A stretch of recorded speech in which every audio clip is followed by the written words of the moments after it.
Hey everyone, today's guest is Tony Ruggia, but you may know him better as I Am Longevity on YouTube.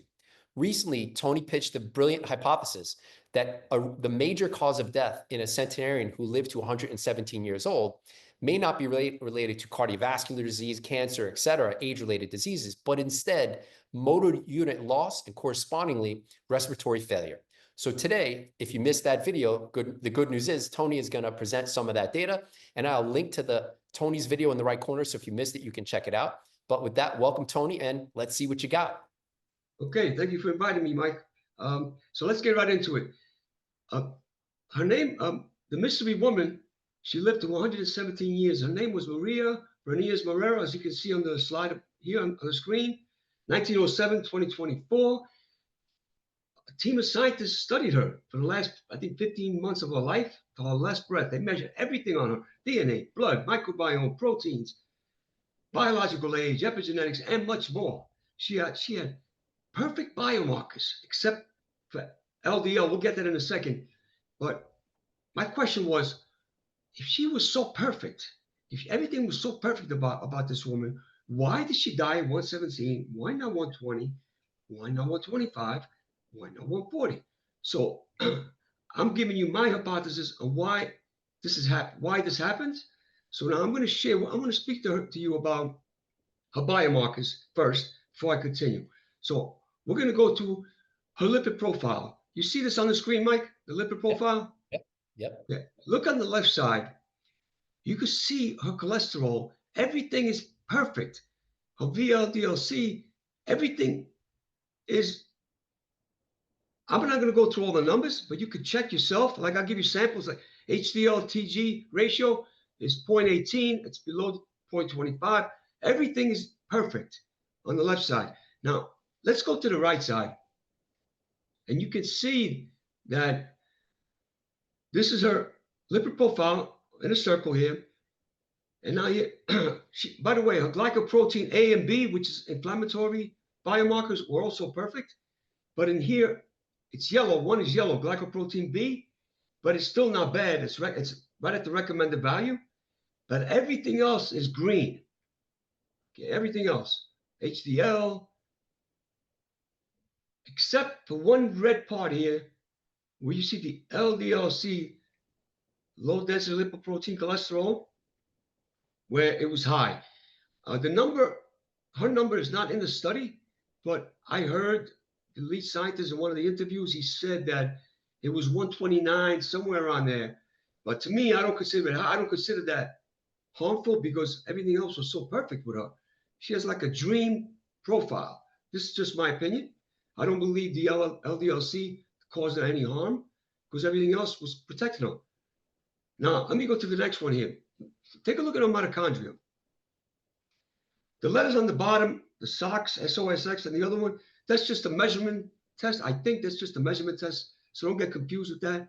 But look, she's in orange, by the way, and look at her mitochondria. Look at how much stronger it is compared to the controls. Her mitochondria in both tests is stronger than 25-year-olds. And she's 117. Look how much stronger it is. Look how much higher. Look, I mean, she has better mitochondria than people in their 20s. I'm shocked at this at 117 years old. I can't believe this. The woman didn't jog, didn't do anything. She just has this. And let's go to the next one. Her microbiome. The control group was 445 adults, 22 to 105. And here she was 116 years old. She's in orange. And you can see her microbiome is up to par with all of them, all the control group. But look at the shaded area, the bifidobacteria. Now it's shaded. You see how much higher it is? She ate a lot of, from what, in the study it says this, plus the lead scientist said it in an interview, she ate so much yogurt, it was incredible. You couldn't believe how much yogurt she ate. That's why her bifidobacteria was so high. And, you know, bifidobacteria is protective for your immune system. It helps you carry nutrients to all your organs. It protects your gut. It's one of the most powerful bacteria in your microbiome. And she had plenty of that, more than anybody in the control group.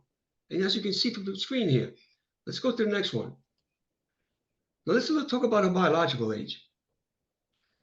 Her biological, she was 116. You see, she's in blue there. All three, urine, saliva, she's 116 plus a little. In one of the tests, the Hunnam test, she was 83 years old. I mean, look at this. And the oldest she was the BULP test, where she was about 108, 170, 107.9. So she was younger biologically in all the tests. Even the Levine test, she was 89 years old. In the Horvath test, she was 98. I mean, she was young biologically all across the board. Let's go to the next one. Now, take a look at her DNA. This is concerning the biological age test also. The 1 represents the highest. These are the methylation patterns. Look at her. She's in the orange here. They were as strong as 20-some-year-olds. Look at the 1 is the highest. She was up in the top. Look at the first row. The 1 right next to her is 23 years old. She's 116.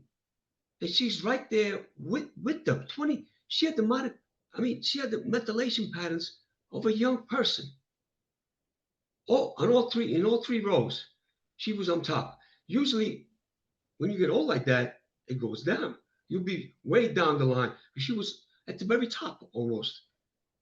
That's a methylation patterns. Now let me go to this is the part I want to speak about, the telomere. On the left side, you see Maria's telomere length was around 8 kilobases. That's the short out of anyone tested in that entire group.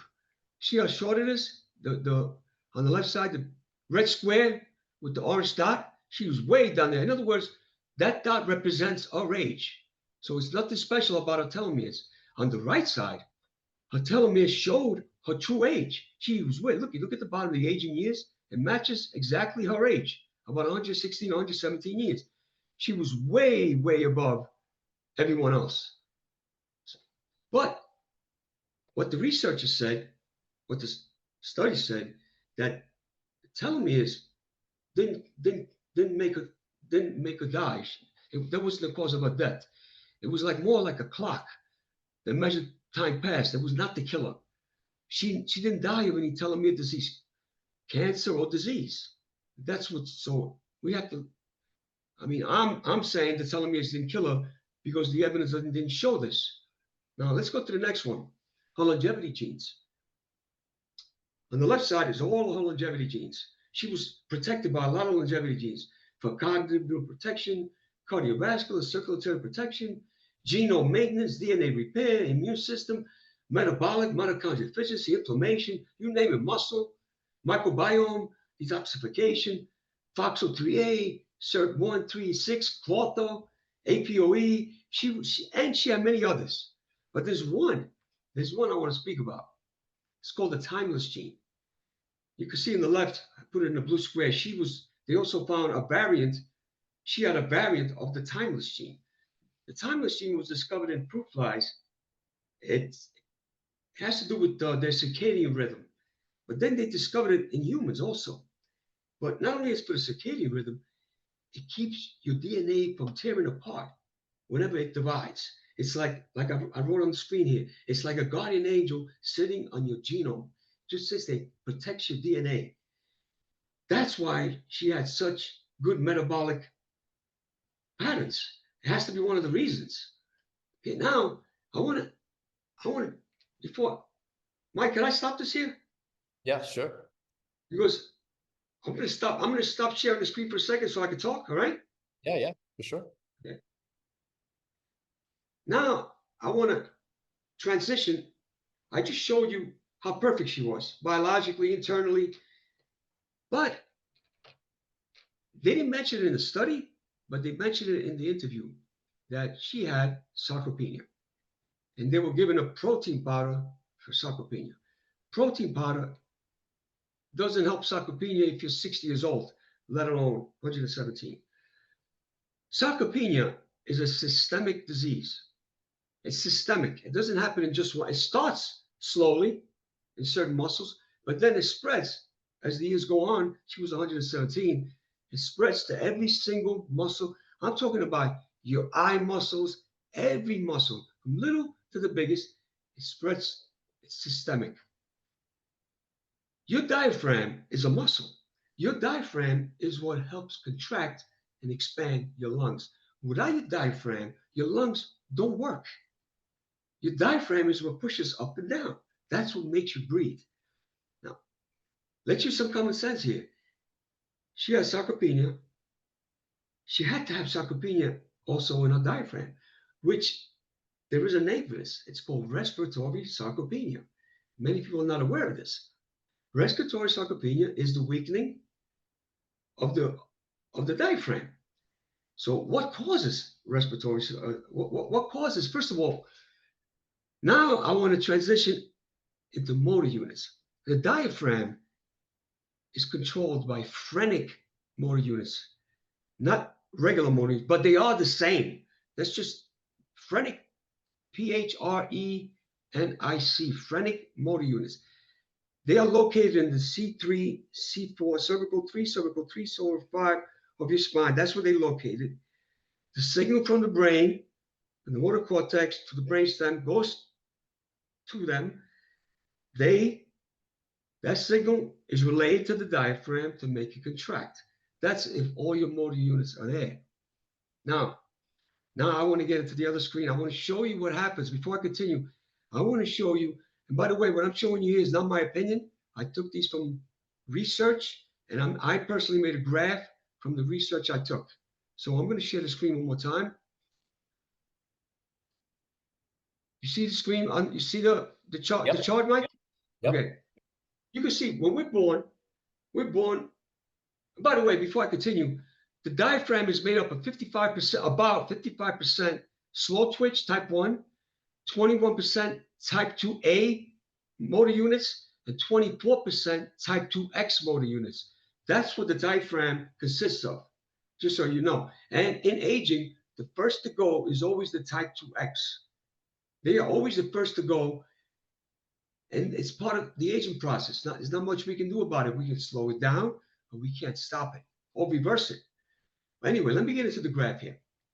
When we're born, we have 100% of our motor units. As we age into our life, now, research says that hallmarks of aging exist from the day we're born. Telomere attrition starts then, epigenetic drift starts early age. But have you ever noticed from the day you're born to about 2025, we get stronger? If, by the way, I'm not talking about people that have a disease. I'm talking about normal people that are healthy. They get stronger as they age till the age of 25, even though some of the hallmarks are present. So again, this is my opinion, because all your motor units in there, especially the fast ones, they are protective against these hallmarks. Till about the age of 2025 is, from the research I found, we start losing our fast motor units around the third decade of life, early third decade of life, which is under 25, 20 to 25. Then it gradually, you don't feel this as you age, but you notice it physically because you slow down a little bit. You don't, in your mind, you say, I'm just as fast, but when you time yourself, you're not as fast, you're not as stronger. Usain Bolt can tell you this. I mean, the best athletes, power athletes will tell you they don't get stronger as they age, they get weaker. Fast motor units are the reason for the power. You lose power before you lose strength, before you lose mass. Power is the first one to go. Now look at the screen here from 20 to 40. The gradual loss, you don't feel nothing. Even by the age of 50, you're losing it. In your 40, you start feeling little pains here and there. You're a little weaker. You're a little slower. Your sprint is not as fast. Your jump is not as good. Athletes retire in their late 30s for a reason. By the time you're 60, you may have about 80% left. Now, these are not perfect numbers. You may have a few percentages more or a few percentages left, depending on who you are. But by 60 is when it starts to accelerate. No matter who you are, no matter what sport you played, no matter what supplement, what diet you did, it all starts at 60 years old, around, I don't know, about around there.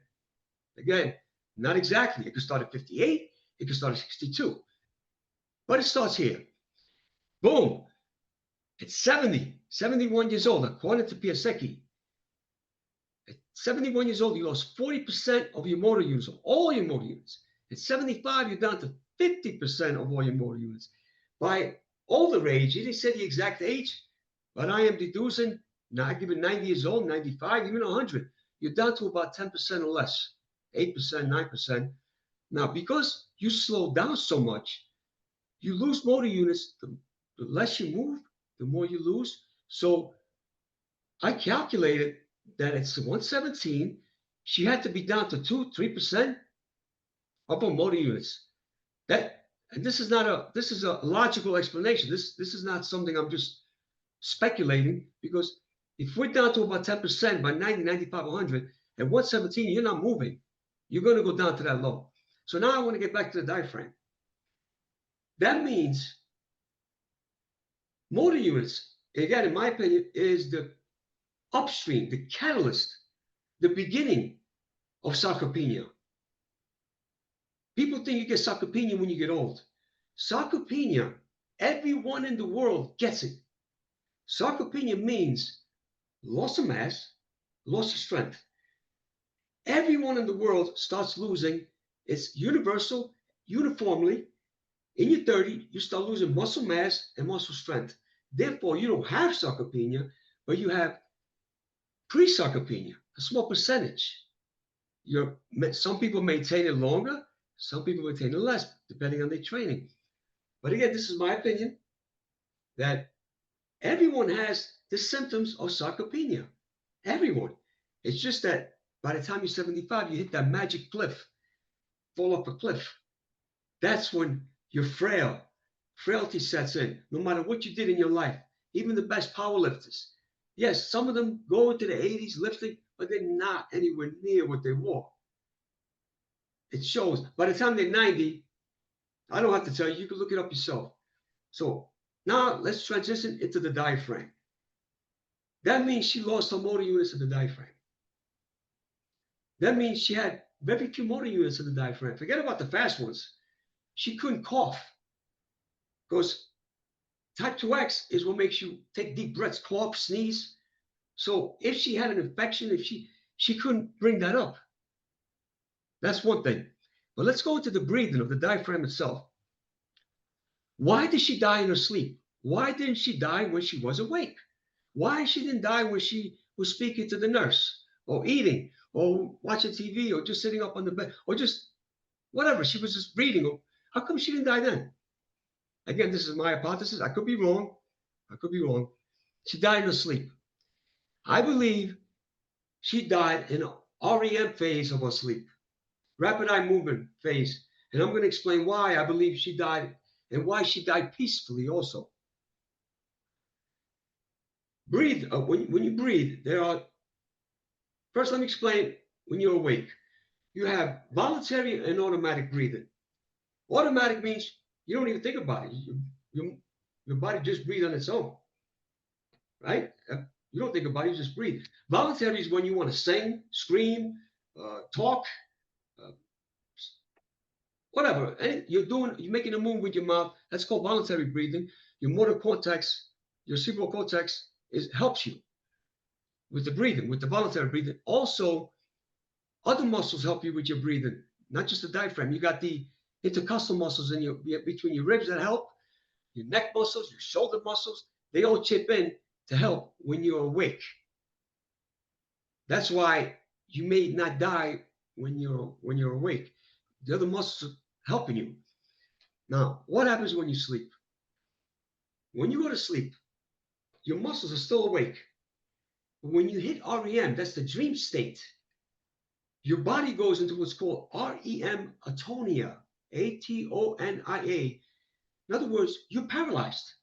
It paralyzes your body because it doesn't want you to act out your dreams. If you're in a dream, dreaming that you're throwing punches, you're not going to throw punches while you're sleeping. Or if you're running, you're not going to just get up and start running. That's why your body's frozen. It's an atonia. It's a paralyzed state, except for your heart, your eyes, rapid eye movement. Your eyes are moving.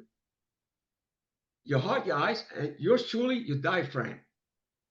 So when you're sleeping in REM, the only thing making you breathe is your diaphragm. The helper muscles are paralyzed.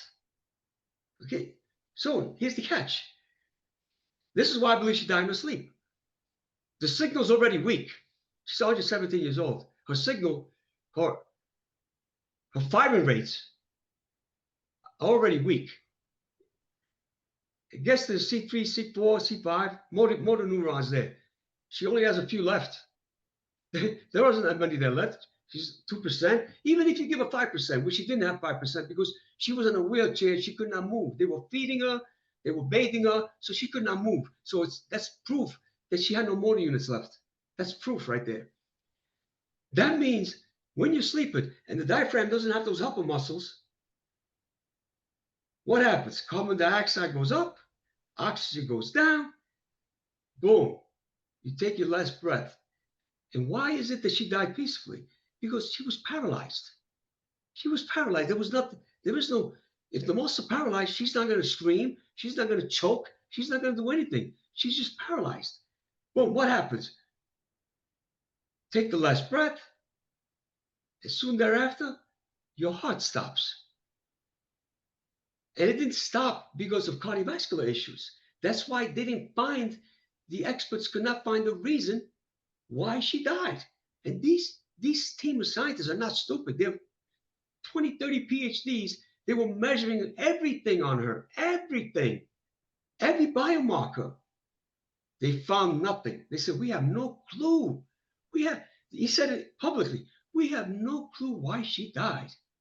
And this is, again, this is my opinion. I could be wrong. Maybe if they would have measured her diaphragm, they would have seen that she had no motor units left there. And I believe that the diaphragm is very important. I believe that it's, to me, again, I spoke to you earlier, Mike, that your genes, she's proof that your genes do not set the maximal lifespan. She had all the longevity genes, perfect biomarkers, cardiovascular system perfect, mitochondria perfect. What else she had? She had blood, biological age, younger. She died peacefully in her sleep. And they have no clue how she did it. I mean, how it happened. No clue. I mean, that's the thing about this. And they watched it to the last minute. But they didn't measure the motor units. They didn't measure the neuromuscular system. She had sarcopenia. She had this. They know she had this. She couldn't move. She was in a wheelchair. And that's why I believe she died. That's what I take about on this from, and this is not my guess. I'm using evidence here. I'm using logical evidence. I could be wrong. I'm hypothesizing. But I believe that motor unit loss may be the reason why we have the maximum lifespan ceiling. And if we could, you could see I'm still sharing the diagram, Mike. Yep. You see the diagram? Yep. I believe that if we reach 75, because I made another video, at 75 years old, this coincides with the 75-year cliff that everybody experiences on or about around that area, that no matter how healthy people are, they fall off the cliff here. Their health, everyone. Even if it's a couple of years later, they all begin to get on meds, or they get weaker, or their body starts aching, they get diseases. Most people have a disease at this age. I believe if we could push this back a little to like maybe 40%, 30%, by the way, systemic wide, not just where you go to the gym and you do curls and bench press and pull-ups and squats. I'm talking about training the neuromuscular system from head to toe. If you could slow down the loss of motor units by 10%, including in your diaphragm, you may prolong. I'm not saying it's going to happen. Everything has to be fit more. There's more factors here. But if you do everything right, but you don't fix this part here, you're not going past 115, 120. One made it allegedly to 122, but she also was like a wheelchair bound. So that's just my opinion. That's what my channel is about. That's what I work on, to try to slow the 75-year mark here, delay it. And that's what I have to say about Brilliant, the Tony. spikes. I So think I'm I going to think share the think- screen. I'm going to yep. share the screen. So yeah, Okay. that was brilliant, Tony. I think you're spot on. I agree 100%. So let me, I've got some data to share that supports your hypothesis. So yeah, so I think I've got some data, especially with ALS, that links with your hypothesis of respiratory failure being a leading cause of death at super longevity. So I hey, didn't know this. let me go through. I didn't So know this. Oh my God, I didn't know this. yeah, so respiratory failure is the top cause of death in the neurodegenerative disease, amyotrophic lateral sclerosis. For those who don't know, this is Stephen Hawking, who's probably the most famous person to be diagnosed with ALS. And he somehow lived 55 years with an ALS diagnosis, which for most people who don't know, ALS is a very quick disease. I mean, after a few years, it's a death sentence. Normally it's 5 years. Normally it's 5 years. 5 years, Well, yeah. Wait, I'll let you talk. I'll let you tell them what ALS is. Go ahead, Mike. I'm Yeah. sorry. So that he lived 55 years, it's promising news for all of us, especially in delaying neurodegenerative disease and respiratory failure as a cause of that. So in terms of causes of death in ALS, that's what's shown here. As far as I know, this is the largest study that exists on that. This is about 24,000 people who were diagnosed with ALS in terms of top causes of death. So people diagnosed with ALS don't die from cancer, type 2 diabetes, having a heart attack, cardiac arrest, or major cardiovascular disease. You can see the top hit is respiratory failure. I didn't know this. I had no idea. So now I want to pitch this premise and piggyback onto what. Real quick, Mike. Real Yeah. quick. What is ALS? Could you explain it really quick? Yeah, so it's a neurodegenerative disease. It's an accelerated loss of motor units. So where your muscles become atrophic, sarcopenic, you can't use them anymore because you lose the connection, you lose the muscle. So, all right. So what I'm going to pitch here too is that even without an ALS diagnosis, if we escape, just like you've been saying, if we escape all major diseases, neurodegeneration and respiratory failure, just like in ALS, is a likely cause of death. So why would I think that's true? So to illustrate that, let's take a look at which biomarkers are linked with neurodegeneration. And one of those is neurofilament light chain, or NFL. I'm going to refer to it as NFL, which is a biomarker of axonal injury, which precedes neurodegeneration. And we'll see that here. So this is a simple picture of a neuron. And when there is injury to the axon, neurofilaments are released, and then we can detect them in the blood. So neurofilament light chain is one of those biomarkers of axonal injury, again, which precedes neurodegeneration. So why this is important is because serum levels of NFL are 2 times higher in ALS patients, which is what we'll see here.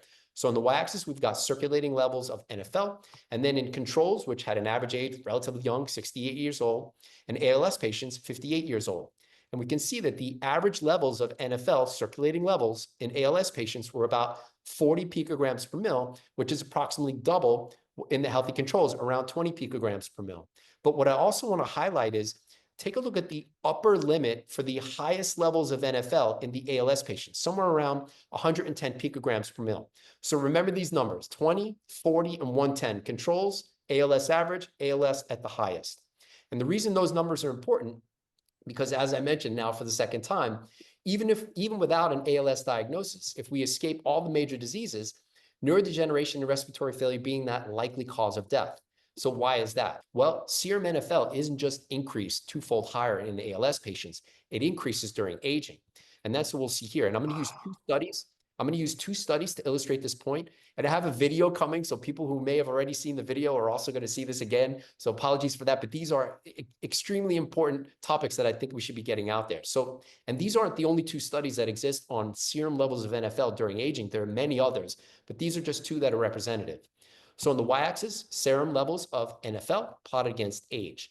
And we can see that the median values, that yellow trend line, increases, the NFL increases during aging, such that in youth, at the upper limit, even at the highest levels in youth, and these are in healthy people, it's only about 8 picograms per mil, very low. And then average values in 65-year-olds, still very low, not even close to average values in ALS. Serum NFL levels only about 10. But then we start to get closer to that at the highest level in the 65-year-olds, as their average value, or based on extrapolation of the average value, would be around 25. Still not in the range of where we see for ALS. But here's where it gets interesting. You know, the name of my channel and your channel similarly is Conquer Aging or Die Trying, not live to 65 and die, right? It's live as long as possible, super longevity if we can. So this isn't a linear model. This is a, the spline curve, but they did have a linear model here. And what that means is that we can predict the NFL level for someone 100 years old if we know the linear regression equation, which is what they provided in the paper.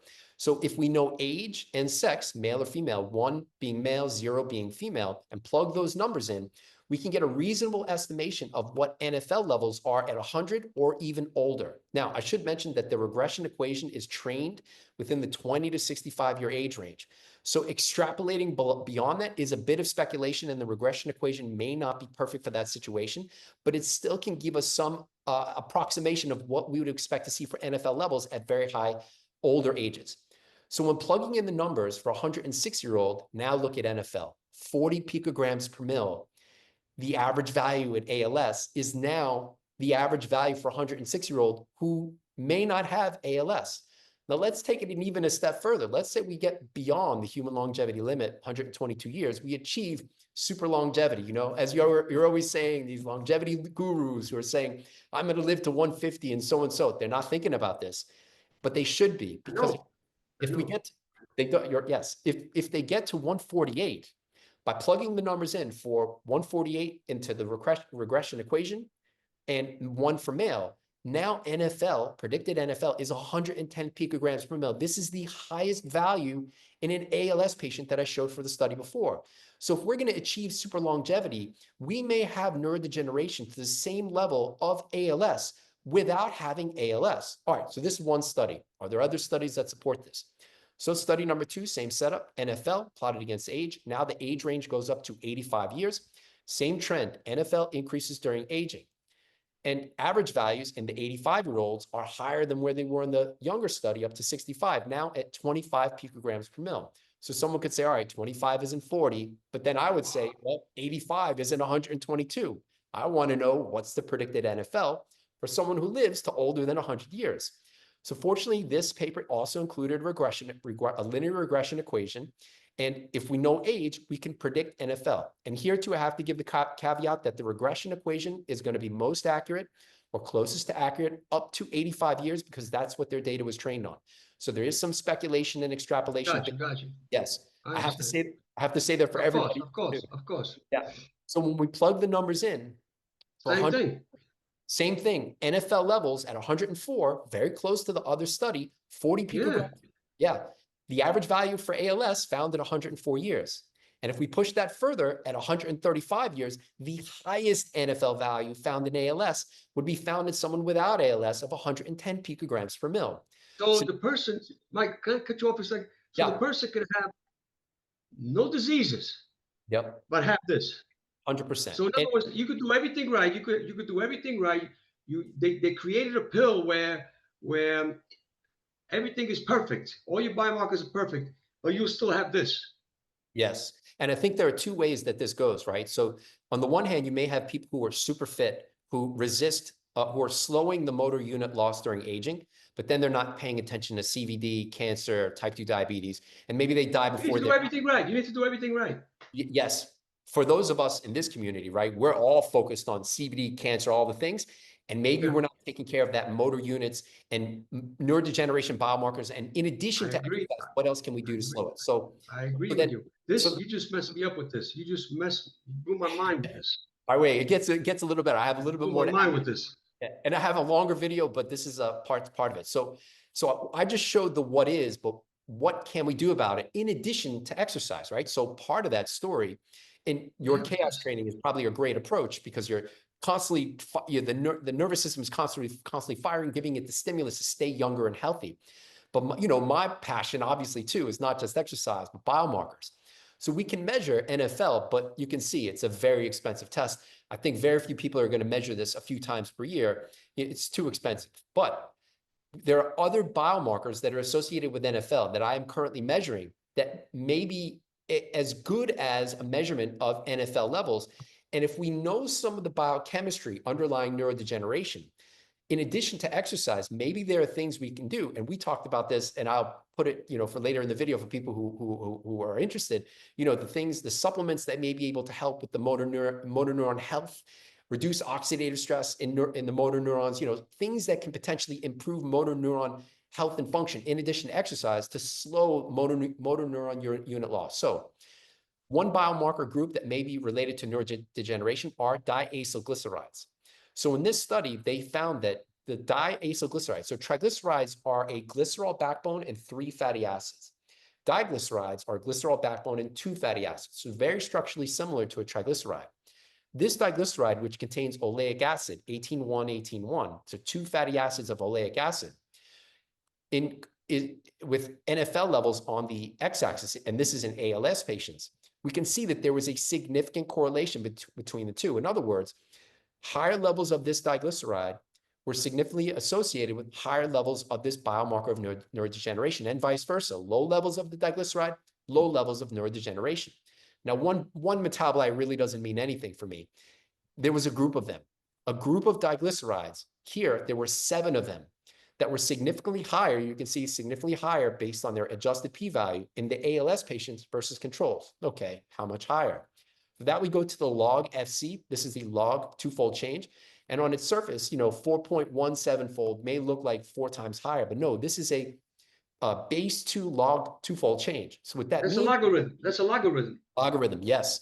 What this means is that diglyceride, 18-1, wasn't 4-fold higher. It was 18 times higher in ALS versus controls. And for the diglyceride that was the lowest FC, it was 6 times higher. So these diglycerides, this 7 diglycerides, which can be measured, 4 of them, I have a kit that I'm measuring, I've measured now 20 times. 4 of these diglycerides can be measured. They were 6 to 18 times higher in ALS patients than controls. Now, does that mean if we track them and potentially keep them low, that we can keep NFL levels low and slow neurodegeneration and preserve motor neuron, it's hard for me to say that, MNUs during aging? I don't know. There's no published data. I'm not going to wait around for the published studies to do those experiments, but I'm making this, so I'm going to make the bet. Okay, go ahead. I want Yes, to ask you a question. so I have more in a longer video, but that's I just wanted to share the ALS. Diglycerides, di means 2 and tri means 3. The diglycerides, what did you say it was? Oleic acid? This one, 18-1 is oleic acid. Now, oleic acid, which is olive oil, you would think that this doesn't mean that olive oil is unhealthy. That's not at all what this says. There are many mechanisms where diglycerides basically form, oleic acid bound to them. And you can have different fatty acids. You could have diglycerides with EPA, DHA. I wouldn't jump to the idea that oleic acid is bad to eat. That's not at all. But for whatever reason, having oleic acid in diglyceride form is associated with NFL levels. Higher. How does it convert? How do they convert? How does this happen? I don't know the mechanisms that diglycerides. You know what I mean? Or I don't eat. I don't eat any oleic acid. I don't consume it. I don't put it in none of my foods. So the body can make it though. The body can make it. Yeah. So the essential fatty acids would be like, omega-3, omega-6. Oleic acid, our body can make. I take that. I take a lot of that. 3,000 a day of that. Yep. But the question is, why would our body be making more of it? Is that a protective thing against NFL neurodegeneration? Because it could be upregulated to protect against neurodegeneration. But let me ask you this. Mike. If you can slow the increase of NFL, keep it down. Yep. How does that help? How do I say this? Motor units depend on movements, on powerful movements. That's their food. You understand? It's not the diet. The diet, I guess, helps the structure, but to activate them, to keep them young, they depend on movement. 100%. Depending on which motor unit it is. Yep. So all I'm saying is that even though this is a good idea, you still have to train. Yes. I would never say just be calorie restricted, live in a cage, don't exercise. Right. You still have to train. Exercise the foundation, but it's the raw materials, right? So just like the people who die of I got you. Yes. I And, understand. I and I don't understand. know what the recipe is for the raw materials, but if we're lacking any, Everything, you said it right. See, people watch my channel. They think all I care about is the fast. No, I watch my. I'm so picky about what I eat. I watch everything. I just don't measure everything. But you have to do everything right. You yes, can't. You have to do everything right. Everything. It's not. Some people just lucky and they reach 100, but I don't think I'm that lucky. I don't think I have those kind of genes. yeah, So I have to do everything right. And that's just an opinion. I mean, it's not just training. Perfect. Sleep, supplements. I You need to do it all. yep, Like Brian Johnson, he does it all. I know he does a lot, but he's got the gist of it. You need to do everything. yeah. You know, Good stuff. Good stuff, yeah. Tony. You just messed me. You just blew my mind with this. I'm going to research this when I leave you later. I'm gonna go right into this because This, I knew about ALS. We all suffer from ALS, a slow motion ALS. That's what the loss of motor units is. yep. That I didn't know this guy had a what's his name? The man on a wheelchair, Stephen Hawking. Stephen Stephen Hawking. Hawkins. He lasted 55 years. 5 years. Yeah. And I looked. There has to be a record. There has to be a It's record. yeah. I looked. I was like, okay, what was he doing? Because there's got to be, what was his magic recipe? I mean, what are they feeding him? What supplements? What is it? What? This is very important. Yeah. This is very important. We have to find out what they gave him. Yeah. No, because if he lived 55 years Yeah. and we are normal people without the disease, we may be able to use this. Yes. He 100%. may be he may be the proof of something. And this is what you came up with from this is what you discovered after researching him? But there's more. Well, Hawking is just the example of ALS because most people probably don't know, maybe they don't know he had ALS or, I but didn't know. I didn't know he had yeah, ALS. I but didn't know this. yeah, yeah. But the biomarkers, that's my interest. That's my passion, tracking the biomarkers in addition to the exercise, right? This is the tip of the iceberg. This is the tip of the No. iceberg. There are other biomarkers, for example, cystatin C, the kidney, and I put it in quotes, kidney function biomarker, cystatin C, higher You levels. know what's that? Stan C correlates with NT-proBNP. And a marker of heart failure, yeah, and NFL. So it's not. Whoa, I did that now. See, I didn't know this. Yeah, I got more. There's I didn't know this part. yeah. So there are other biomarkers, and I've got a couple others in mind, not just diglycerides, that are they involved. So again, with the diglycerides, we don't know if that's correlation or cause. We don't know if it's compensatory or it's a marker of an actual thing where higher diglycerides is somehow involved in higher neurodegeneration, or it's upregulated to try to protect. We don't know. But by looking at as many of my passion, if we're looking at as many of these biomarkers and the biochemistry of youth and low degenerative status, maybe we can further delay it in addition to exercise. That's my. You see, Mike, when I'm researching the motor unit, it's not a theory. People say motor unit theory. Motor units is not a theory. It is the cause. It is causal. It happens in everyone. It's not like I'm theorizing. No, every single person in the world slows down. Everyone slows down, and it's because of the gradual loss of motor units. It is causal. See, and that's why I consider the loss of fast motor units the primary. I don't want to say because it happens before everything else. It happens in a normal person, in an average person, normal, healthy person. The first thing that happens to you without you knowing it, there is nothing else. You don't get telomere attrition. You don't get telomere disease before loss of fast motor units. Like I said in my study, fast motor units supersedes all of it. All of it. The loss of fast motor units is the beginning. Maybe I'm wrong. I'm hypothesizing. Is there something else before motor units? I couldn't find anything. So That's why I'm saying. Yep. So I think for skeletal muscle, for heart function, I think you're spot on, but I think there's also a window of organs that may not be, maybe indirectly affected, but maybe not. Indirectly, yes. So for No, example, no. because I agree. poor kidney function can impact an accelerated loss of motor neurons, right? So there may be things that are But I am adjacent. talking about, okay, let me reverse this for that. People bring this argument with me, right? Yep. That's not what I'm talking about. I'm not talking about somebody that has a disease. I'm talking about if you're 20 years old, worldwide, I don't care what race you are, I don't care what you are, and you are healthy, not because you have kidney. Sure, there are many things that cause neuron losses, many things that cause this. Yeah. But I'm talking about in a healthy person, you start losing fast twitch motor units, even if you are super healthy. You understand? Sure, there are many things that cause it, but why? Without that, why do we lose them if we're healthy? So I think at some point, the people who are writing papers like Hallmarks of Aging, they're going to include the MNU story, and I hope that they cite you for that, because you're the king of this. I think that deserves a place. I think it's a bigger hallmark of aging than all of them. Yeah. Because if you can fix all the hallmarks of aging, you won't fix motor unit loss. You can fix all the hallmarks of aging, and you will not fix that signal. It's neurogenic. It's not cellular. It's not molecular. You can fix the structure, but you cannot fix the power of that signal. That comes with experience, your movement experience. How do I explain this?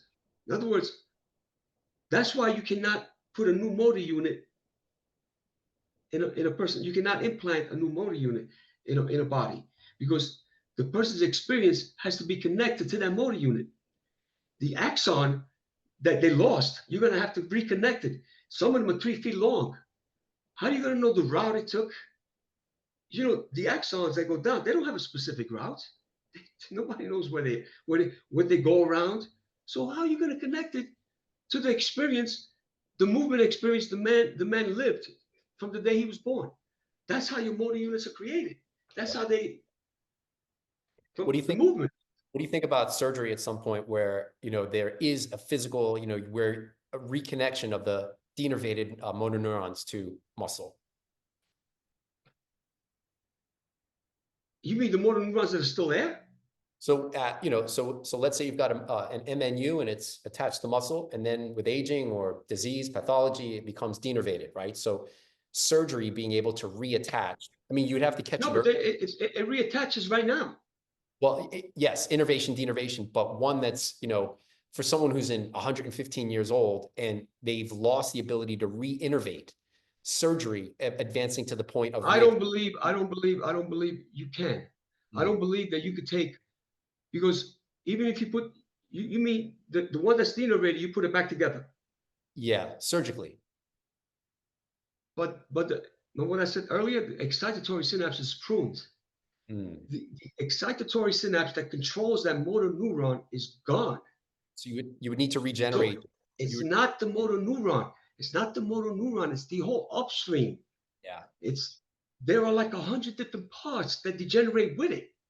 So just by you putting the motor neuron, this is why I try to tell you, just because you put the new motor neuron back, even if you put a new one there, what happened to, how are you going to fix the excitatory synapse in the ventral horn that sends the signal across from the upper motor neuron to the lower motor neuron? How are you're going to have to regenerate that also, and it doesn't exist.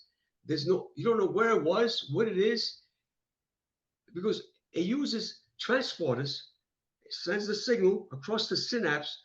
3 action potentials are created for a muscle contraction, not one. There's 3 action potentials. You know what action potentials are? Yeah. Yep. Okay, it's an electrical signal. One is created by your upper motor neuron, which travels to your ventral horn. Then, when it travels across the ventral horn into the lower motor neuron, another action potential is created there. Then, when it goes to the neuromuscular junction across the synaptic cleft via acetylcholine transporter onto the sarcolemma, which is the skin of the muscle fiber, that another action potential is created. I could get into this. There are so many things. It's not just the motor unit. That's what makes it so, to me, it's like a God structure. That's how intricate this is. I'm going to make a video on this. Putting a motor neuron is just minute. It's nothing. It's nothing. You have to put everything back. And they don't have, right now, there's no such, it doesn't, how do you say, the science doesn't exist. The computational power doesn't exist for this. That's just my opinion, because the motor neuron is not the controller. The mind, the signal, the excitatory synapses is what makes it's gone. It's pruned away. What if we could I've studied on regenerate? this. What if we could regenerate the areas in the brain where the signal loss happens? Okay, you regenerate the signal. Okay, let's say you regenerate it. Now it goes down. Now you got to regenerate in the ventral horn. The ventral horn is where you have like 60 ventral horns in your spine. Each side controls different parts of your body. Inside those ventral horns is glutamate, the neurotransmitter glutamate, and the NMJ is acetylcholine. Acetylcholine brings the signal across from NMJ to muscle fiber. But in the ventral horn, it's the glutamate that brings the signal over, across from the upper motor neuron to the lower motor neuron. The glutamate, the GLUT1s, they're the transporters. There's like 1,000 little trucks, whatever you want to call it, submarines that bring it to the other side. 800 of them are gone. You have 200 left. So the signal is weaker getting to the other side because the excitatory, actually, forget it. The whole section is cut off. It's called pruning. The whole excitatory synapse is pruned. You can't grow it back. Genetically, you can't grow it back. It's neurogenic. It's not cellular. That's the problem. That's what I'm trying to tell people. They need to start concentrating on this part. Yeah. I have ways. I'm doing videos on this. There is ways to slow the process down. There is ways, and I found a drug. I actually found a drug that can actually help with this. And no one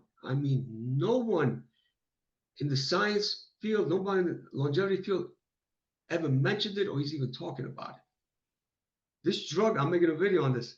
It's a prescription drug. It's a prescription drug. I'm not going to give it away, but if you take too much of it, it can hurt you. If you pulse it, it doesn't hurt you. It does the opposite. It helps you. And I will get into that. And that's the only thing I found besides the training, this drug, because what happens is that a little flag is planted. I forgot what the name of those proteins are called. C1Q. I forgot the name. Complement. C1Q. It like plants a flag on the excitatory synapse. It plants a flag there. And the microglia, the flag is a signal. The microglia goes and prunes it, eats it up. I found a way to stop that flag to being implanted there, like, come and get me. So the microglia will not go there to eat it up. I found something that may work. I'm not sure yet. Oh, wait, that opens up another can of worms because C1Q is complement. That's a complement protein, which is complement protein. Activated. Complement protein. Yeah, that's the activated immune system, and microglia are a part of the activated immune system. Now, I don't think it is. C1Q is what you said. Yeah. Complement protein. Yes. So hang on. I don't think the immune system gets activated for no reason. This then potentially highlights maybe the neurons at the NMJ are infected. Maybe they're carrying microbes, and the C1Q and the microglia are clearing it because we're trying to keep it out of the brain. And now No, they're clearing it. They're clearing it because it's dead. It's dead. It's dead material. You didn't use it. So the excitatory synapse and the type 2X connection is gone. It's dead. So it's dead material floating around, and it gets signaled, come and get it. Get rid of it. And how do they get rid of it? With the microglia. The microglia goes there like a Pac-Man, eats it up. Yes. I found something. But you have to exercise the specific exercise I spoke to you about. Regular resistance training won't do it. And this specific drug. And I don't want to give it away. It's a prescription drug. And I started taking it. I started taking it. Not much, just a little. No, I don't want to give it away, man. I don't want to give it away. I'm not going to lie. I started taking it very, very little. And let me tell you something. I can actually feel it's not placebo.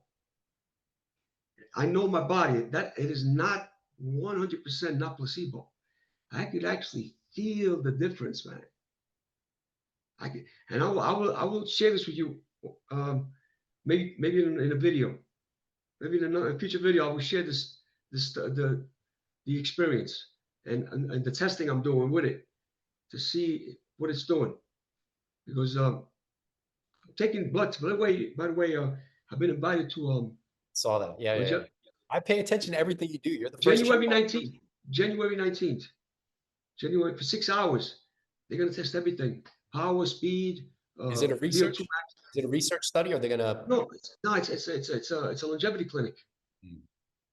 I don't know if they're gonna do for research. Fine, go ahead, do it. No problem. Yeah. But I started training now for it. I want to do good in that test. But my biomarkers, I have one problem. I'm not gonna lie. I have the same problem she had. My LDL is 130. Yeah. So that kid. So That's my she LDL. Yeah. Well, That's my LDL. so she didn't have technically optimal 65 to 120, my reading of the literature, and I've got strict optimal ranges relative to reference range, but she didn't have CVD. You could make the argument that looking deeper into LDL, so LDL, a fraction of LDL is lipoprotein A. Lipoprotein A is not commonly measured on a lipid panel. You have to actually have the test measured. And the reason that's important mine is high. Mine is high. So then mine is high too, unfortunately. So lipoprotein genetic. It's genetic. But what they say is genetic. I don't know how true it is. It can be. I've been able to cut it in about half, but it's still very high. But wait, hang on, Tony. I lowered it by 30%. I lowered it by 30%. It can't be lowered. But what I'm saying is, if all of maybe in Maria's case, all of hers was LDL, but if more of it than not is lipoprotein A. Lipoprotein A is 6 to 7 times more atherogenic than LDL. So they didn't measure it. Yes, they didn't measure it. Yes. So, but she didn't have CVD. So in her case, it's probably not a problem. But if yours is mostly LDL, very low VLDL, very low lipoprotein A. I have everything else is perfect. 64 triglycerides. My CRP is 0.4. I mean, everything else is low. Yep. My HDL is 68, 69. Nice. Yep. So, but my LDL is high. It's in my family. It's in my family. Same. Have you measured the ultrasound or gotten a CAT scan or coronary, my LDL? So coronary artery calcification or the they are going to do all this. They're going to do all this. Yeah. They're going to do all this. Yeah. They're going to do ultra scan for all my organs. Cool. They just send me an email. I mean, I can send it to you and show you what they're going to measure. Oh, you listed it on your page. Yeah, but I missed some of them. Oh. I missed some of the things they're going to measure. He just wrote me again. I asked him, can you explain to me what you're measuring? He said VAL something. They're measuring power, jumping power, reaction power. They're measuring everything. DEXA scan, body fat percentage. I mean, you name it. They're measuring it all. I have to make 2 videos for them, and I will. They don't even have to worry about that. I will, if they allow me to film the functional tests, if they allow me to videotape them, I will do it. Yeah, I will do it. Well, even still, you'll have to report, and I'm sure we'll see video upon video, and then you're going to say how much younger you are, which you're going to come up as decades. Nah. My biomarkers are good, except for my cholesterol. Like I said, but as far as I know, the rest of my the last test I took, I had my what do they call that? Thyroid? My thyroid, my kidney, everything was perfect. Cool. My liver, everything was perfect. Just that because I have it in my family. That's why I'm very careful. I watch what I eat because of the LDL in my family. Yeah. But I have a lot of people in my family that live to 100. Parents? No, her sisters, my grandparents, they live to 100. Nice. Past 100. So I don't know. I really don't know. They didn't measure their biomarkers. They were in the mountains of Italy. Yeah, nice. Well, I appreciate you, Tony. I appreciate you coming on. Mike. Thank you very much. I hope we can do this again one day. Yeah, for sure. It was a pleasure. Thank you. Okay, you're a good man. Thank you very much. Yeah. All right. Have a good day, man. All right. Yeah. Thank you. Bye.